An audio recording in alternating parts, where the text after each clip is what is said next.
Hi, this is James Sakalis, developer of Spiral Somatics and staunch advocate of something called empty-handed NLP. And it's empty-handed NLP that I want to talk about right now, and in particular the name, because there's a story to this name, and I've mentioned this before.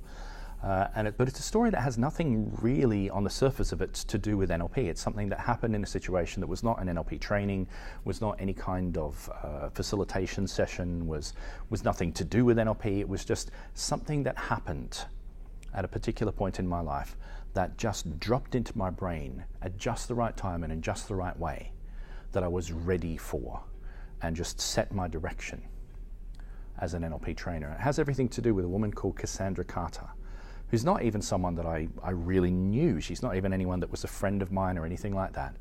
But thanks to her influence, empty-handed NLP has come into being. And she never knew that because she passed on not long after this particular event. Because once upon a time, I was very good friends with a guy called David, and he and his partner Julie ran a place in Melbourne called the Esoteric Bookshop. And this was a place that wasn't just a bookshop, it was kind of a one-stop shop for the pagan community in Australia. And so they had books, but they had a bunch of other things as well. They had herbs, they had oils, they had crystals, they had robes, they had all sorts of stuff, all sorts of things for people who practice different kinds of pagan practices, from time to time have need of, let's say.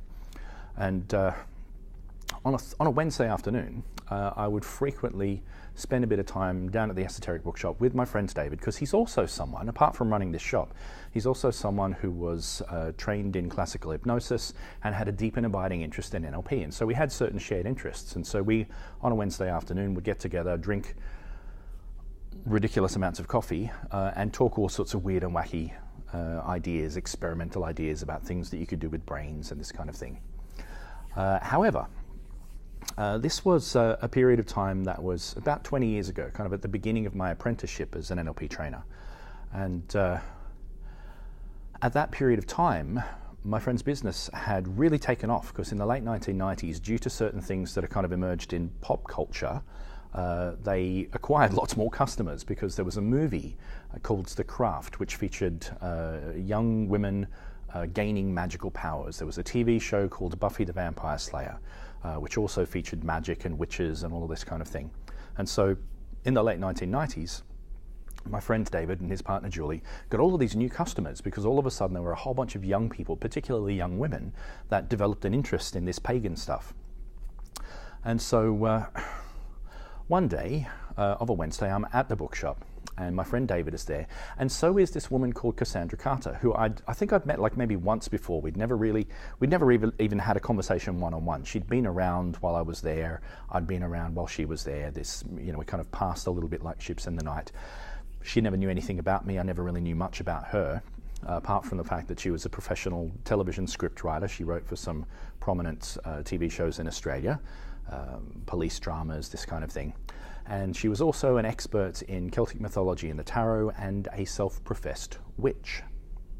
And she was a larger kind of a lady, and everywhere she went, she would bring one of these camping stools, these three-legged camping stools that you can kind of carry with you and then open out and sit on. And so she would bring one of these things with her, she'd open it out, she'd sit on it, she'd have a little walking cane, I think, and she'd sit herself down and she would hold court. She had this incredible presence, did Cassandra Carter. And so I'm there hanging out with my friend David. This woman, Cass Carter, is nearby. And on this one day, a young lady came into the shop, and she was looking for things, and she had a handful of books, and she was collecting things. She had various herbs and oils and things like this. And at one point started to become flustered. And my friend David said, "How can I help?" And she said, I'm looking for a particular herb. I can't find it here. I can see lots of other things, but I can't see this herb. Have you got this herb? And my friend David had to explain that, well, there are certain things that we can source locally, there are certain things that we can import, but there's also certain things that, due to the laws here in Australia, there are certain things that we just can't get, and that's one of those things that we just can't get, I'm afraid, so we can't stock it, I can't help you. And she was really agitated about this, and so he said, well, what do you need it for? And she said, well, I've got this book and there's this ritual and I really want to do this ritual. And it says that I need this herb and I've got everything else that I need, but I don't have this herb. I really need this herb to do this ritual. And it was at this point, even though this had nothing to do with NLP, my brain was about to resonate with something, because at this point I heard Cassandra Carter pipe up overhearing this conversation, and she said something that stuck with me and will stick with me to the day that I die. This word's freaking out, this young lady's freaking out about not being able to do this ritual, and Cass said, "My dear girl, what I hope you will one day come to realize is that when it comes to magic, if you can't do it empty-handed, you can't do it." And something about that just resonated in my brain and connected with the path that I was on, moving into becoming a teacher of NLP. And something inside me just went, yes, this is what it's about. Because I'm very passionate about people having portable skills, people having skills that they can apply anywhere for any purpose. And that really resonated. If you can't do this stuff empty-handed, you can't do it. If you're relying on a particular herb, you can't do this stuff. If you're relying on a script or a step-by-step procedure or a nice, safe, controlled environment, then you can't do this stuff because you don't have it in your bones.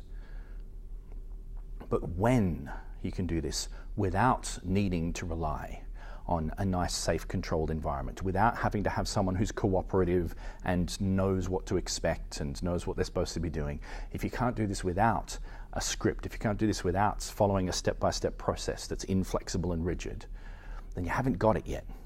And this is what empty-handed NLP is about. It's about helping people to be able to do NLP empty-handed so that you don't need any of those things. And so it is that this particular training, in spite of the fact that I never really knew Cass Carter, and she passed on not long after that particular interaction, so she has no idea anything about what's happened since. In honor of Cass Carter, this course is called and will always be called Empty-Handed NLP.